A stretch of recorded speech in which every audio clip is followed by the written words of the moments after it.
quelques instants, nous irons du côté de Yaoundé, avant, dans une belle famille, quelqu'un très heureux, Monsieur John Choko ce matin, très heureux d'annoncer l'anniversaire de son épouse, Madame Mirabel Biakop. Madame Mirabel Biakop, on la connaît beaucoup plus sur le pseudonyme Mani Choko, du côté de Ndopassy, d'Ocasement, d'Angers, j'allais dire. Madame Mirabel Biakop, joyeux anniversaire à vous. Et aussi un coucou à Madame Tankwa, Maman Chapelaine, bonjour à vous, j'espère que vous allez très bien ce matin.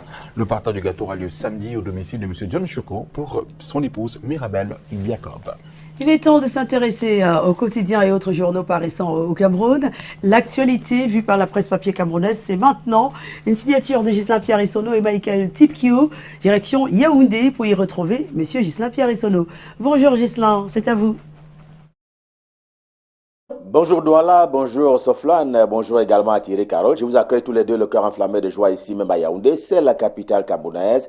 Je vous accueille, vous, mais également nos millions de téléspectateurs, ceux du Cameroun et du monde entier qui sont tous chargés fort d'informations. Bienvenue donc à cet exercice. En tout cas, c'est le dernier rendez-vous de la semaine. C'est d'un déploiement dont il faut parler ce matin avec le quotidien camerounais à capitaux publics pour parler de Cameroun Tribune. Cameroun Tribune justement qui précise à sa petite une en haut et à droite qu'il y a eu un déploiement de la part du gouvernement de la République, déploiement des forces de sécurité et de défense du côté du nord-ouest et précisément à Bamenda. Là-bas, justement, ce sont 350 gendarmes qui sont arrivés. Ils ont été envoyés par le gouvernement de la République sur le terrain à l'effet d'un renforcement de la sécurité et bien avant, pendant et après les opérations électorales. L'on sait ainsi que la campagne électorale pour ce qui est des élections législatives et municipales s'ouvre le 25 de ce mois janvier 2020 et après la campagne, il y aura le jour du vote lui-même, c'est-à-dire le 9 février prochain.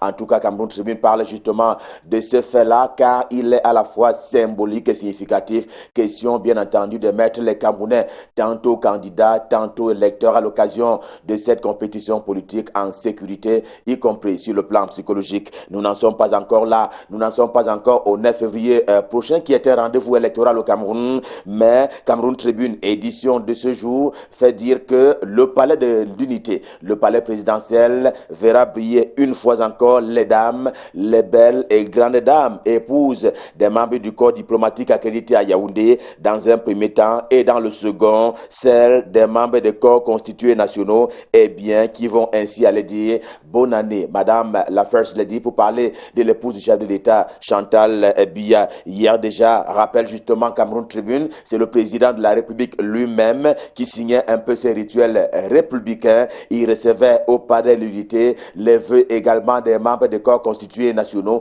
mais préalablement ceux du corps diplomatique accrédité à Yaoundé. Paul Biya a donc écouté à l'occasion le doyen d'âge et précisé la position du Cameroun sur la scène internationale pour parler de la diplomatie camerounaise. Présence, mais pas ingérence, efficacité et pas brutalité, opinion, mais pas justement tonalité, avec notamment un son qui est souvent venu de l'Occident, comme s'il y avait lieu de s'ingérer dans les affaires internes du Cameroun. Le tout pour parler justement de ces discours présidentiels en réponse à celui du doyen du corps diplomatique accrédité à Yaoundé, le tout enveloppé par le choix de la ruse et justement pas celui de la guerre. La une principale des Cameroun Tribune projette pour cela l'une des plus grandes propositions présidentielles à l'occasion de ces discours. Il s'agit d'ailleurs d'une posture, on va dire, constante de Paul Biya du Cameroun, à savoir remettre l'homme au centre des préoccupations du monde. Paul Biya appelle de ce fait une conférence internationale pour harmoniser et humaniser le développement économique, justement, et je cite Cameroun Tribune, qui revient d'ailleurs sur cette cérémonie hier au Palais de l'Unité. Y étant, l'hebdomadaire repère de fait Richard Tounambe également en kiosque ce matin, analyse le discours de l'ambassadeur du Gabon au Cameroun, en contexte donc, doyen du corps diplomatique, en louant les efforts du pays de Paul Biya, le Cameroun, dans la quête de la paix et du développement économique. Eh bien, il a dit du président camerounais que lui seul a les solutions du pays. Et parce que Paul Biya est constant dans la mendicité de la paix, eh bien, le monde le célèbre, le canonise. Vous le voyez ainsi écrit à la une principale de l'hebdomadaire Repère, édition de ce jour. Le journal La République est également en kiosque, lui aussi revient là-dessus. Il revient sur les temps forts de ses vœux au palais de l'unité. Il va plus loin en voyant derrière la proposition faite par Paul Biya, à savoir humaniser le développement économique. Il y voit donc une volonté de refondation de la mondialisation, si belle mais parfois immorale, rappelle encore le journal. Le quotidien est également en kiosque ce jour. Le quotidien qui tient le bon bout de ce discours présidentiel en insistant sur les acquis du Cameroun au cours de l'année 2019 vu de la communauté internationale. Patrick Biffo, qui est l'ambassadeur du Gabon au Cameroun et doyen du corps diplomatique accrédité dans la capitale camerounaise, les a cités en quelque sorte.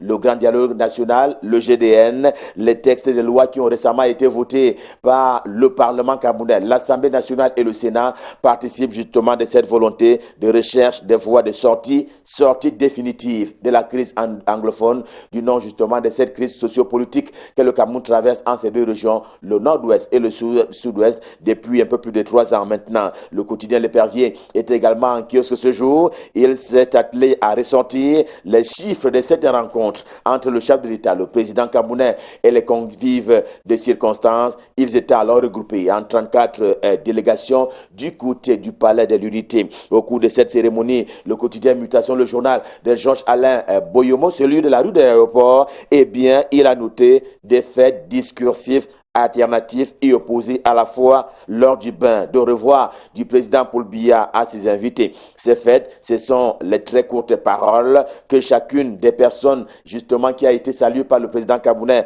a adressées au chef en guise de doléances pour avancer, en guise d'allégeance pour rester, en guise de flagornerie parfois, relève justement le quotidien Mutation selon les propos qui ont été rapportés, qui ont été captés du côté du palais de l'unité. Le quotidien Mutation, décidément, dans les coulisses ce matin, après les coulisses du palais présidentiel, cette fois-là capture les coulisses qui ont conduit à l'acte gouvernemental et notamment celui du ministre, le professeur Jacques Famendongo, ministre d'État, ministre de l'enseignement supérieur, chancelier des ordres académiques. Eh bien, ce qui s'est dit, ce qui s'est passé pour qu'on en arrive à la fin de la grève, justement, des recalés de l'enseignement supérieur. En tout cas, ils avaient été qualifiés, eux-mêmes d'ailleurs, de recalés et même indignés de l'enseignement supérieur après avoir vu leur nom ne pas apparaître lors des recrutements qui ont été instruits par le président de la République. Qu'est-ce qui s'est passé? Quels sont les faits et gestes qui ont conduit à leur finalement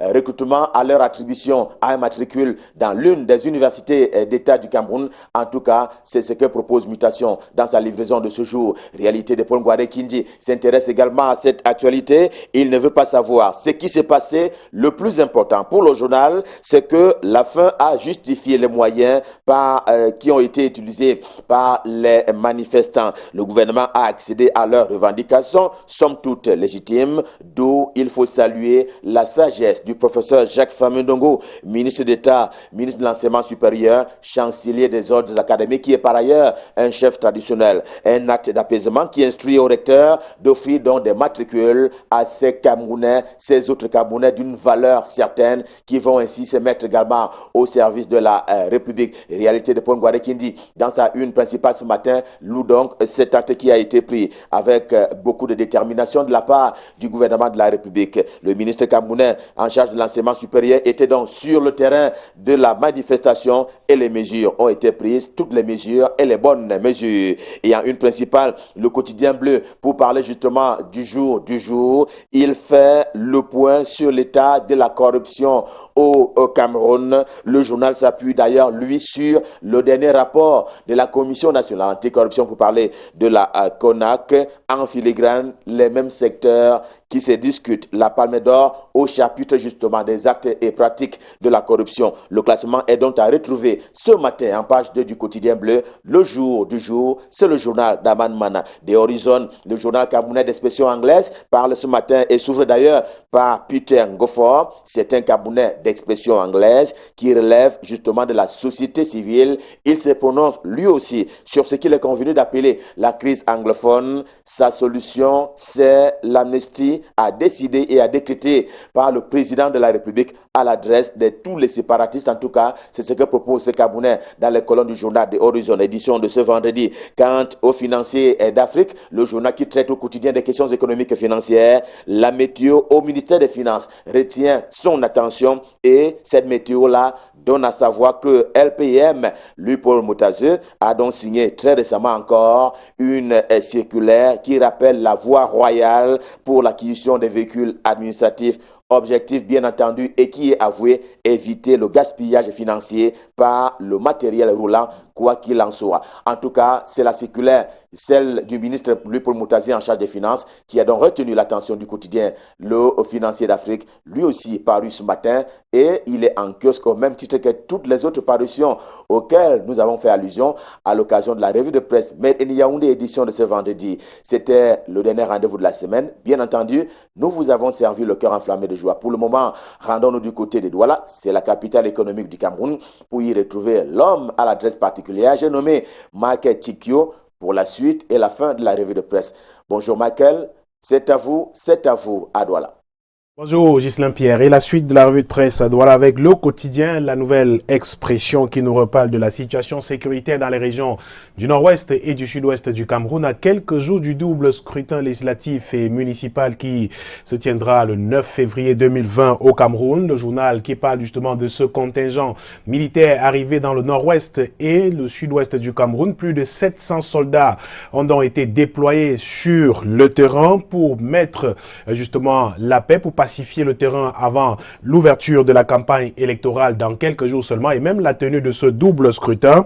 Les soldats sont donc arrivés dans ces régions du nord-ouest et du sud-ouest pour mettre un terme, pour mettre fin à ces velléités sécessionnistes qui veulent boycotter ou alors qui veulent mettre à mal la tenue des doubles scrutins législatifs et municipaux dans ces régions du nord-ouest et du sud-ouest du Cameroun. Ils ont donc été reçus hier dans la région du nord-ouest par le gouverneur de la région Adolphe Lélé l'Afrique, qui a précisé que le président de la République les a envoyés dans cette région afin qu'ils protègent les populations et leurs biens. Le numéro 1 de la région leur a également ordonné de faire preuve de discipline et d'agir avec honneur et fidélité envers la République et la population de la région du nord-ouest Cameroun. Même exercice. Le même exercice sera peut-être en vue dans la région du sud-ouest. Écrit le quotidien, la nouvelle expression en kiosque aujourd'hui.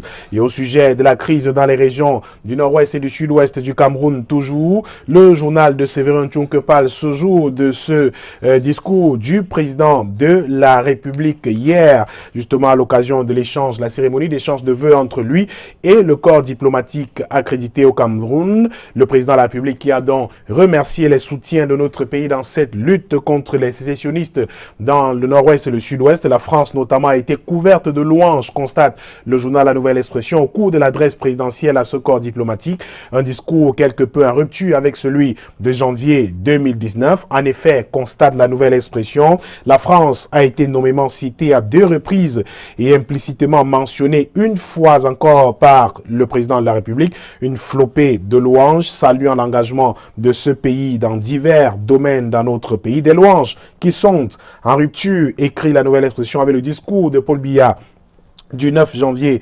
2019. En effet, l'an dernier, c'est la Chine qui était en odeur de sainteté auprès du chef de l'État du Cameroun. La question du terrorisme a également été abordée par le président de la République, un sujet sur lequel Paul Biya n'est manifestement pas satisfait. En effet, ce dernier a demandé aux pays subissant les attaques de la secte Boko Haram d'être plus engagés dans cette lutte. Et au sujet de la solidarité internationale, le président de la République, outre les mots en direction de ses alliés partenaires, s'est attardé sur le sujet devenu récurrent dans ses discours à l'adresse du corps diplomatique, la solidarité entre les États. Il a même appelé à l'organisation d'une conférence internationale sur la question, écrit le journal La Nouvelle Expression en kiosque aujourd'hui, qui constate également une sorte de désescalade entre le ministre de l'Enseignement supérieur et les enseignants grévistes qui avaient élu domicile devant l'immeuble ministériel numéro 2 à Yaoundé en grève depuis pratiquement 3 semaines.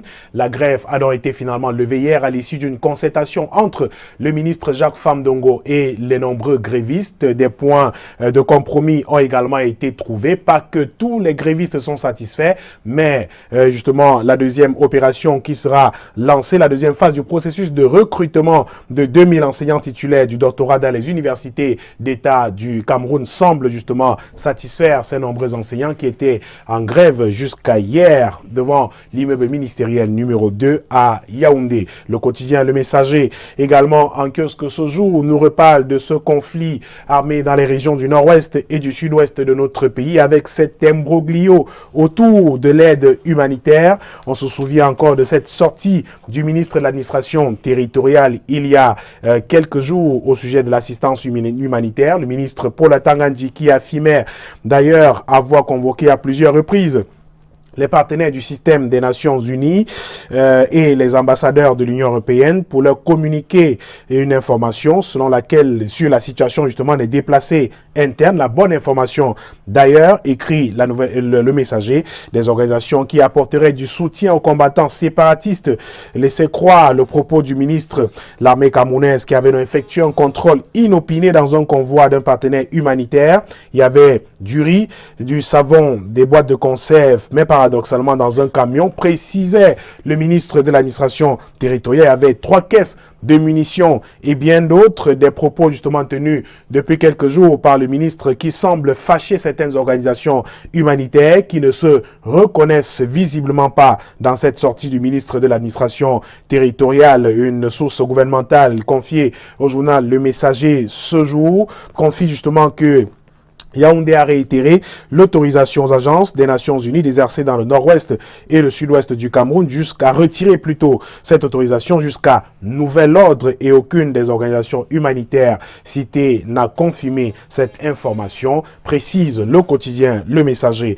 en kiosque aujourd'hui qui reparle aussi de cette cérémonie de présentation des vœux au président de la République pour constater que les diplomates ont pratiquement encensé le président de la République du Cameroun dans un discours de près de 13 minutes sur tous les plans de la vie nationale et internationale. Le doyen du corps diplomatique, le Gabonais Paul-Patrick Bifo, s'est épanché dans un exercice au nom de ses pairs de louanger le chef de l'État du Cameroun. Quelques morceaux choisis sont proposés par le quotidien Le Messager ce jour. Il parle par exemple de la tenue et de la réussite du grand dialogue national organisé au Cameroun. Il a également condamné les sécessionnistes qui sèment la terreur dans les régions du nord-ouest et du sud-ouest de notre pays et saluer l'effort du président de la République et du gouvernement de rechercher la paix, de rechercher justement la paix pour les régions du nord-ouest et du sud-ouest de notre pays, écrit le quotidien Le Messager en kiosque aujourd'hui. On termine avec le tri-hebdomadaire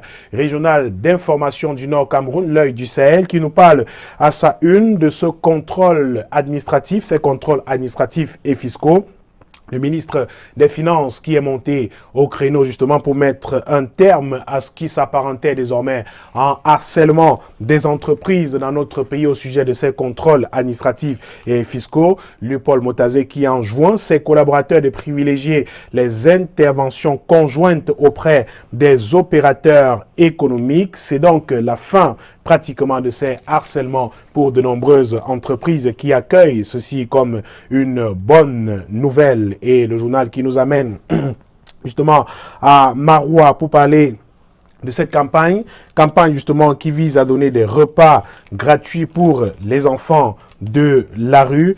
C'est donc, ça se passe à Maroua. Le geste vise à redonner du sourire et de l'espoir à ces jeunes dans le cadre des fêtes de fin d'année. Une campagne qui se poursuit d'ailleurs jusqu'ici. Et cependant, un camion des brasseries a été attaqué par les terroristes de Boko Haram. C'était donc à Zizagé. C'est la deuxième attaque en l'espace de moins d'1 mois seulement. Heureusement, aucune perte en vie humaine, mais du matériel qui a été emporté par ces éléments de la secte terroriste Boko Haram, conclut le tri-hebdomadaire régional d'information du Nord Cameroun, l'œil du Sahel également en kiosque ce vendredi. Merci beaucoup, M. Michael Tipkio. Le vendredi, c'est quand même un jour où on est un peu libre.